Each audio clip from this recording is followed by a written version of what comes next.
नमस्कार बच्चों। तो फाइनली आपकी छुट्टियां खत्म हो चुकी हैं और मस्ती टाइम भी खत्म हो चुका है। अब स्टडी टाइम स्टार्ट होने वाला है ना। तो अब हम पढ़ाई की ओर चलते हैं। हमने लास्ट वीडियोस में पढ़ा था पार्ट 1 हुआ सवेरा, पार्ट 2 दो दोस्त, और इसके अलावा हमने व्याकरण का भी कुछ भाग पढ़ा था। वर्णमाला, मात्राएं और भाषा के रूप, ये सभी हम पढ़ चुके थे। तो आइए एक बार हम इन सभी विषयों को दोहराते हैं। और हमारी जो बुक है ये है नई भाषाएं। अब तो आप सभी लोग खरीद चुके होंगे, बुक सेट सभी ने ले लिया होगा। तो अपनी अपनी बुक्स निकाल लीजिए और बुक में पार्ट 1 निकालिए, हुआ सवेरा। हमारा पार्ट 1 है। तो हमारी पाठ 1 कविता जो है, इसमें हमने पढ़ा था कि सुबह होते ही प्रकृति में क्या क्या होता है, क्या क्या बदलाव आते हैं, प्रकृति में एक नई शक्ति जाग जाती है और सभी लोग अपने अपने कामों में लग जाते हैं। जैसे कि पंछी क्या करते हैं, वो यहाँ वहां उड़कर दाना लेने जाते हैं। आपने देखा होगा जानवर जैसे गाय, भैंस, ये भी सुबह जल्दी उठ करके चारा खाने लगती है। और सभी अपने अपने मतलब मनुष्य भी अपने अपने कामों में लग जाते हैं। जैसे आपकी मम्मी सुबह जल्दी उठकर क्या करती है, आप लोग के लिए ब्रेकफास्ट बनाती हैं, और आप लोग अपने दैनिक कार्य करते हैं। वो तो सभी करते हैं वैसे तो, लेकिन आप लोग का क्या काम होता है, सुबह जल्दी उठते हैं, योगा करते हैं या फिर पार्क में जाकर थोड़ा खेलते हैं, कसरत करते हैं और अपने शरीर की सफाई करके। तो इसी प्रकार सभी अपने नित्य कार्यों में लग जाते हैं। प्रकृति भी अपने काम में लग जाती है। जैसे कि सुबह होती है और सूरज की रोशनी धीरे धीरे जमीन पर आने लगती है, रोशनी बढ़ती है, वो धूप में परिवर्तित हो जाती है। इसके अलावा आसमान में सूरज से लाली छा जाती है, प्रकृति सुंदर दिखाई देती है। तो चलिए कविता दोहराते हैं। सूरज निकला हुआ सवेरा, पंछी छोड़ चले सब डेरा, आसमान में लाली छाई, चली मंद शीतल पुरवाई, बिखरे थे जो मोती के दाने, लगे सिमटने कैसे जाने, नन्ही नन्ही किरणें आई, हंसे फूल कलियां मुस्काई, तुम भी उठकर दौड़ो थोड़ा, भाग रहा सूरज का घोड़ा, तन में चुस्ती फुर्ती लाओ, मेहनत करके नाम कमाओ। तो एक बार हम कविता पढ़ चुके हैं, आप भी इसे घर पर पढ़ेंगे। अब हम चलते हैं कविता के अर्थ की ओर। सूरज निकला हुआ सवेरा, यानी कि बच्चों सूरज निकल चुका है और सूरज निकलने पर क्या हो जाता है, रोशनी आ जाने से सवेरा हो जाता है। जो रात का अंधकार होता है वो गायब हो जाता है। और पंछी छोड़ चले सवेरा, सारे पंछी, कभी आपने देखा है कोई पक्षी देर तक सो रहे, तो ऐसे ही हमें भी जल्दी उठना है। तो सारे पंछी माने पक्षी, छोड़ चले सब डेरा, अपना अपना डेरा। डेरा का मतलब होता है अपना अपना घर।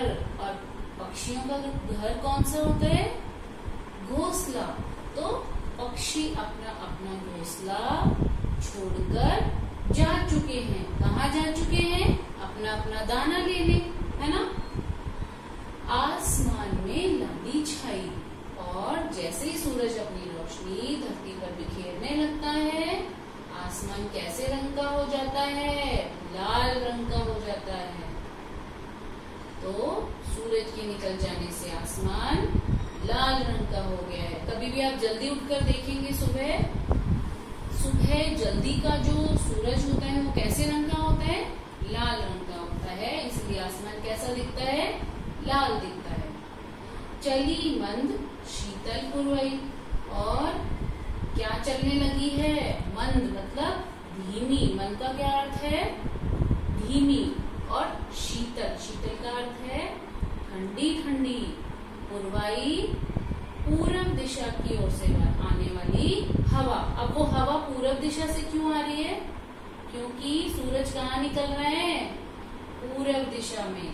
तो सुबह हो जाने पर धीमी ठंडी पूरब दिशा से आने वाली हवा चलने लगती है।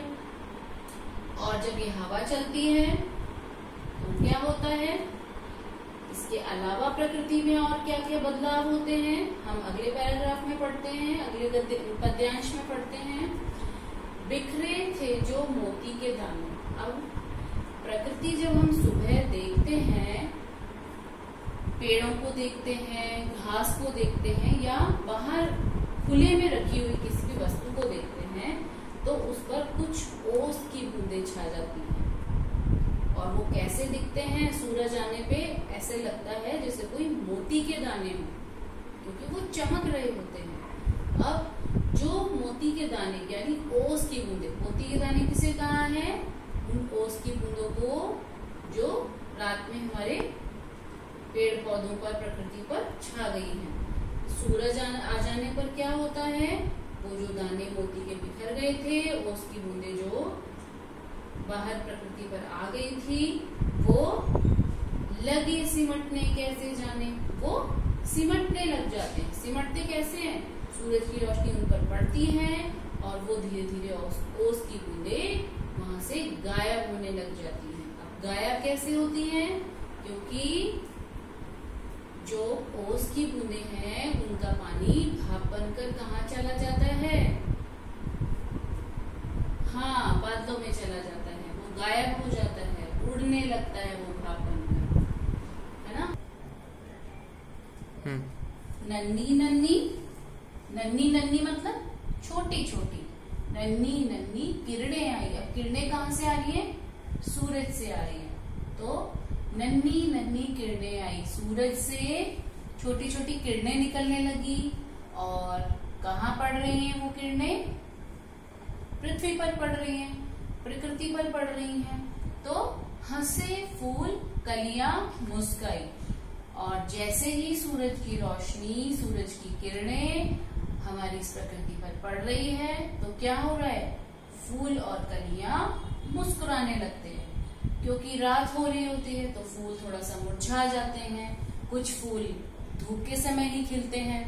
तो ऐसा लगता है जब फूल और कलियां जब खिलते हैं तो ऐसा लगता है जैसे तो वो मुस्कुरा रहे हों, हंस रहे हों। तुम भी उठकर दौड़ो थोड़ा। तो कवि आपसे कह रहे हैं कि आप भी उठकर, सुबह जल्दी उठकर थोड़ी सी दौड़ लगाओ, या फिर हम कसरत भी कर सकते हैं, व्यायाम भी कर सकते हैं। इसको करने से क्या होगा?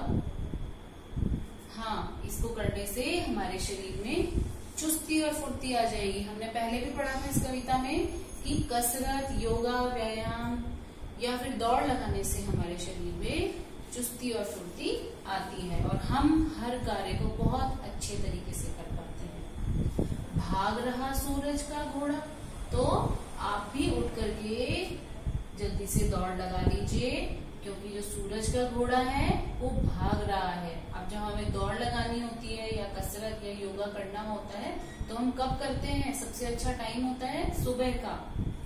और अगर हम उस समय कसरत, योगा, व्यायाम ये सब कर लेंगे तो पूरे दिन के कार्यों के लिए हम तरोताजा हो जाएंगे। और सूरज का जो घोड़ा है वो भाग रहा है, मतलब कि समय निकलता जा रहा है, सुबह का समय चला जाएगा। अगर हम योगा और व्यायाम नहीं करेंगे तो सुबह का समय चला जाएगा और तेज धूप में हम दौड़ नहीं लगा पाएंगे, चुस्ती फुर्ती भी नहीं आएगी, हमारा शरीर आलस में आ जाएगा और तेज धूप में तो आप भाग भी नहीं पाएंगे। तो तन में चुस्ती फुर्ती लाओ। आप जल्दी उठ करके योगा और व्यायाम कीजिए, दौड़ लगाइए, जिससे आपके शरीर में चुस्ती और फुर्ती आ जाए। तन का अर्थ होता है शरीर। मेहनत करके नाम कमाओ और जब आपके शरीर में चुस्ती और फुर्ती आ जाएगी तो हम हर कार्य को ठीक प्रकार से कर पाएंगे, और जब सभी कार्य ठीक प्रकार से हो जाएंगे तो हम मेहनत कर पाएंगे हर कार्य के लिए, और इस दुनिया में, इस देश में, हमारे स्कूल में हम अपने पेरेंट्स का नाम रोशन कर पाएंगे। तो एक बार फिर से कविता दोहराते हैं। आप भी मेरे साथ कविता दोहराइए। सूरज निकला हुआ सवेरा, पंछी यानी कि पक्षी, पंछी छोड़ चले सब डेरा, आसमान में लाली छाई, चली मंद शीतल पुरवाई, बिखरे थे जो मोती के दाने, लगे सिमटने कैसे जाने, नन्ही नन्ही किरणें आई, हंसे फूल कलियां मुस्काई, तुम भी उठकर दौड़ो थोड़ा, भाग रहा सूरज का घोड़ा, तन में चुस्ती फुर्ती लाओ, मेहनत करके नाम कमाओ। तो ये हमारी कविता हो गई आज। कविता का दौरान कर चुके हैं हम। अब हम चलते हैं कठिन शब्दों की ओर। इनको हम रेखांकित कर लेते हैं। आप लोग अपनी अपनी बुक्स में पेंसिल से मार्क कीजिए। सवेरा, आसमान, शीतल, बिखरे, सिमटने, नन्ही नन्ही, कलियां, चुस्ती फुर्ती, मेहनत। ये आपके कठिन शब्द हो गए हैं। अब हम इन्हें एक बार फिर से बोल लेते हैं। सवेरा, आसमान, शीतल, सिमटने, नन्ही नन्ही, कलियां, चुस्ती फुर्ती। चुस्ती फुर्ती मतलब किसी भी कार्य को जल्दी से और ठीक प्रकार से करना। मेहनत और बिखरे, एक ही शब्द रह गया था, बिखरे। तो ये हमारे कठिन शब्द हुए। हमारी कविता का दोहरान हो चुका है। अब हम चलते हैं शब्दार्थ की ओर। कर दिया। तो ये है आपके शब्दार्थ। शब्दार्थ का अर्थ है शब्द और उसके अर्थ। एक तरफ हम लिखते हैं शब्द और दूसरी तरफ हम लिखते हैं अर्थ। पहला शब्दार्थ है हमारा डेरा। डेरा यानी रहने का स्थान, रहने का घर। अब कविता में हमने पढ़ा था पंछी छोड़ चले सब डेरा। तो पंछियों का डेरा क्या होता है? घोंसला। लेकिन हम कहाँ रहते हैं? घर में। तो हमारा घर, हमारा क्या है? डेरा है। तो डेरा शब्द का अर्थ है रहने का स्थान। दूसरा है मंद। मंद मतलब धीमी धीमी, धीरे धीरे। चली मंद शीतल पुरवाई यानी धीमी धीमी पुरवाई चलने लगी है। तीसरा है शीतल। शीतल का अर्थ है ठंडी। अगला है पुरवाई, पूरब दिशा से आने वाली हवा। तन का अर्थ है शरीर। तन में चुस्ती फुर्ती लाओ, वो लाइन पढ़ी थी ना आपने। तो तन का अर्थ है शरीर। चुस्ती फुर्ती यानी कि जल्दी और तेजी से। तो ये हमारे शब्दार्थ हुए। आप इन्हें अपनी कॉपी में लिखिए।